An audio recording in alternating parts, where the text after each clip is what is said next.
A lot of people are taking Tadalafil or Cialis as a brand name along TRT. Why do they do that? What are the benefits of it? And do you recommend it, Gil?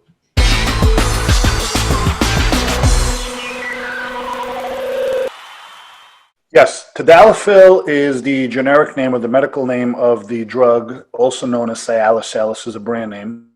And most guys don't realize because when you mention Cialis, they automatically think erectile dysfunction. Long before Cialis was an erectile dysfunction medication, Tadalafil was actually used to treat blood pressure, and it was dosed on a lower scale on a daily basis. Then they figured out that, hey, these guys who were given Tadalafil to are actually reporting to experience better erections and better erectile quality over time in terms of duration and firmness, while we're really just trying to treat blood pressure.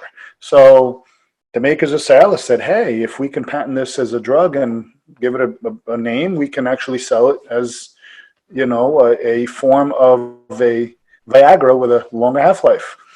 I do believe that Cialis was actually introduced before Viagra. I have to go back and double check that for sure. Tadalafil as a generic was out there before Viagra was.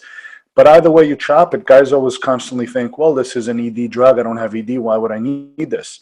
Remember that a low-dose daily Tadalafil acts in a very different mechanism than a lot of blood pressure medications.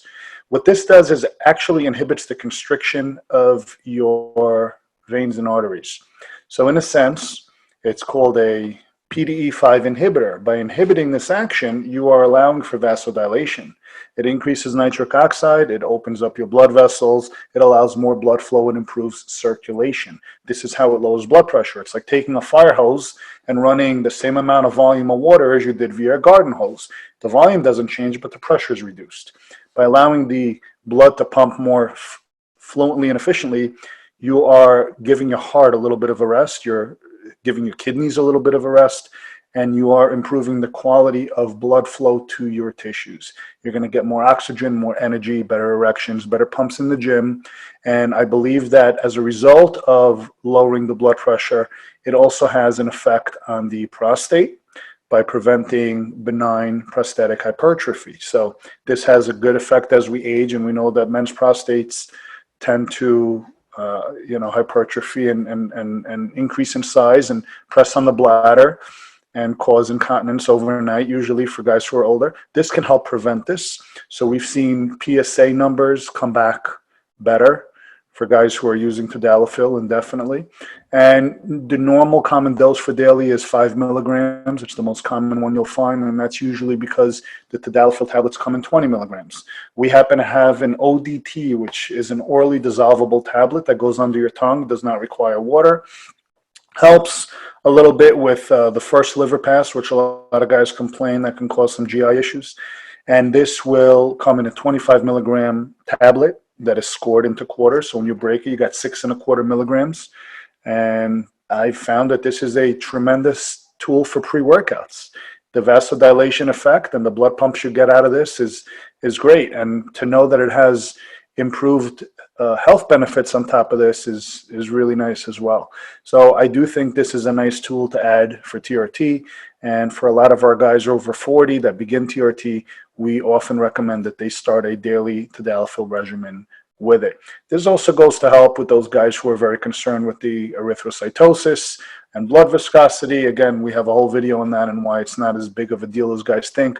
But if you do have concerns there, remember, dilating your blood vessels and allowing for more blood to flow more easily can alleviate some of the viscosity concerns as well. So this is a nice way to combat a mild elevation in hemoglobin for those that have that concern.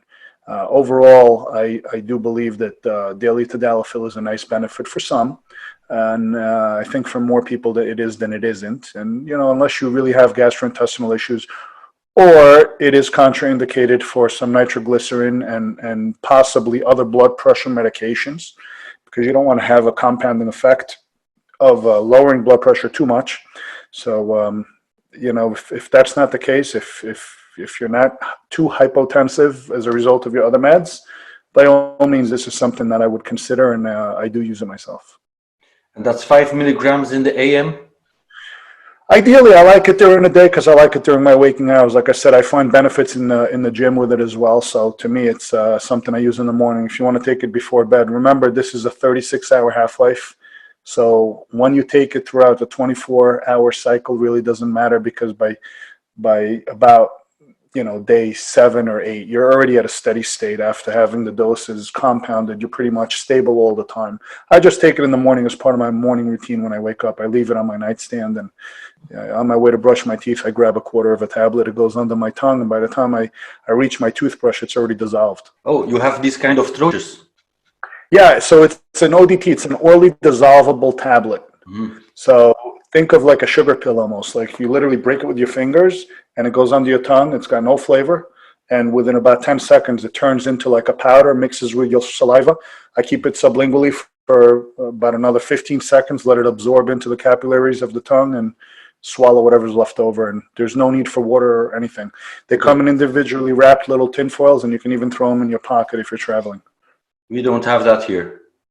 It's compounded. Yeah, it's a compounded medication. Mm. Hey, thank you for watching, and do this next. Watch one of these videos to learn a ton more about hormone optimization.